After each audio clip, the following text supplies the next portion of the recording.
Well, I'm excited to be able to be back recording the story of Scripture. It's been a while, at least for me, since I've been working on this.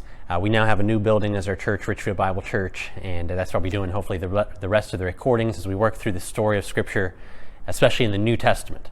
Now, as we get into this, one of the things I wanted to start with was just asking you, do you know how the Old Testament ends?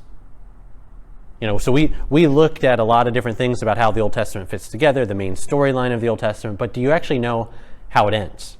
And that's something we'll come back to in just a little bit. Now, in terms of the history of the Old Testament, or the history that's recorded there, there's certainly more than what we work through up to the end of Kings. I think the main storyline of the Old Testament runs from Genesis to Kings. That's like the backbone of the story.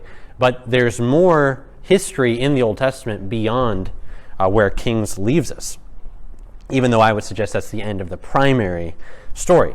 We saw, for example, in Jeremiah 29, how God says that after 70 years, he would visit the people and he would end the exile. Because he knows the plans that he has for his people, plans to prosper them. And as you read on in other books in the Old Testament, you do find that the exile does come to an end. The Jews are allowed to come back to the land, and they're allowed even to rebuild the temple and the walls of Jerusalem. And you can read about that in Old Testament books like Ezra and Nehemiah, or in prophets like the prophet Haggai. But the key question to keep in mind as you go back and you read through those things is, does this stuff I'm reading fulfill what God promised in Genesis to Abraham, or maybe in Deuteronomy 30 to Moses about what God would do on the other side of the exile? Or does this fulfill what God promised to do in the New Covenant in Jeremiah 31, where he would write his laws on the hearts of his people and change his people? And the answer to those questions as you leave the Old Testament is clearly in the negative. The return that happened 70 years after the exile did fulfill some of what God promised, but the return does not fulfill everything. It does show us that God is not finished with his people, that God has not forgotten his promises. It shows us those things. But there is no more Davidic dynasty on the throne, for example. There's certainly no universal kingdom under a son of David. There's not even an Israelite kingdom under the son of David. There is no more son of David on the throne. These things certainly do not happen forever, as so many of these promises say in the Old Testament. The Gentiles, for example, do not come flocking in to Jerusalem to hear about the Lord. The people of Israel and the people of Judah, the north and the south, are not reunited into a powerful nation that possesses the land or things like this. And most importantly of all, the return after the exile by no means brought about the new heart and the prosperity of the people that God had promised. The people that come back to the land turn out to be just like the people that were kicked out of the land. They certainly do not evidence the new heart of Ezekiel or of Jeremiah. They struggle with sin and immorality and idolatry and laziness, just like their ancestors did. And so this brings us into our task for today, which is to think, okay, how does the Old Testament end? And then how do we start bridging the gap into the New Testament? And I apologize slightly for all of my movie illustrations that I have used and will use, but there are a few reasons I do this, the main one being that I like movies. I do like to read, but I love movies, and I find a lot of similarities in the things that I watch, the stories that are told there, and things that I think can help us even as we're following the story of Scripture. And so, for example, if you've watched the National Treasure movie. So there's two of them out at this point, but I actually, even though it's been like a decade, I think there's a plan still for the third. But if you've watched National Treasure 2, this is with Nicolas Cage as the main actor. Okay, and again, other than the Bible, I do not wholeheartedly endorse any literary works other than the Bible, but National Treasure 2, pretty good movie. And you can probably remember, if you've seen it, a little bit about how it ends. Okay, you got Nicolas Cage, the main actor, and he's been in talks with the president. And the president asked him to make sure to check a particular page of this president's book of secrets. Now, if you happen to know the page number, then I know you're a movie person. It's actually page 47 of this president's book of secrets. And as viewers of the movie, we're never told what is on that page. We're never told what the mystery is. And the ending of the movie they'll create some anticipation or expectation or hope, hey, maybe there's going to be another sequel to the movie. And perhaps we could think of the Old Testament as ending something like that, with the late text, the last text, increasing our expectation for something more.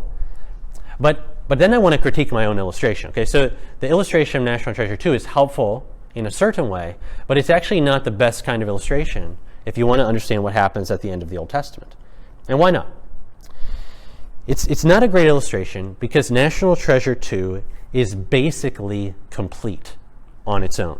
Okay, whether or not you ever watch a sequel to it, or whether they even create a sequel to it, you don't need it to feel satisfied at the end of National Treasure 2, because it stands alone just fine. They are creating some hope that maybe there'll be more, but you don't need it to complete the story.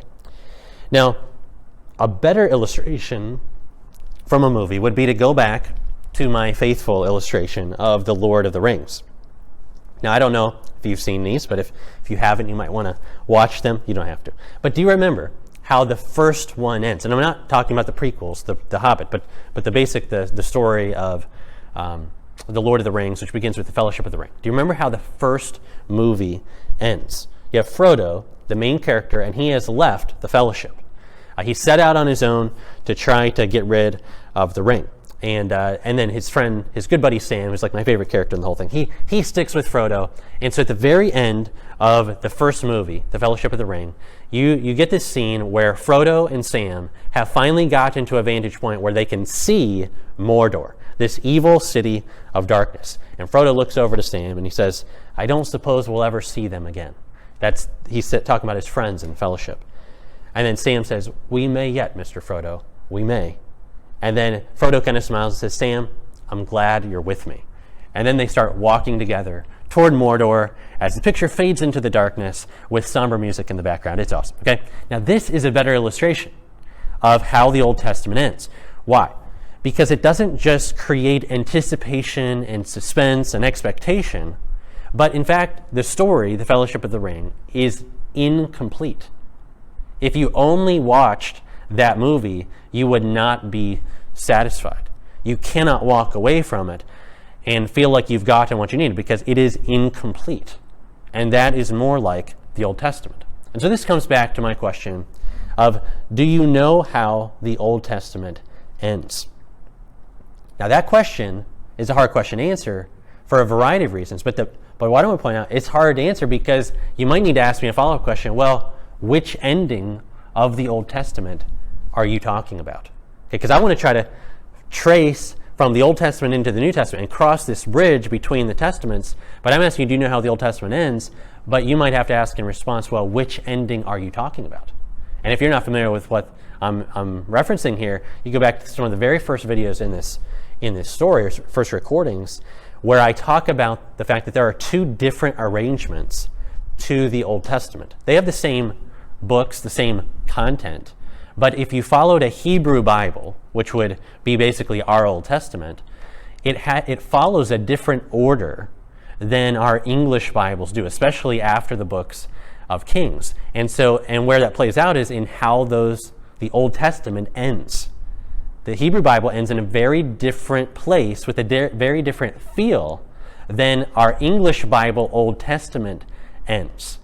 And so when I ask, do you know how the Old Testament ends? You say, well, which ending are we talking about? And in the next session, what we're going to do is I'm going to try to look at both of the endings and see how both of the endings, how they leave us feeling, what they leave us anticipating, what they point us to be looking for in the future. And so that's where we're going to start our next session.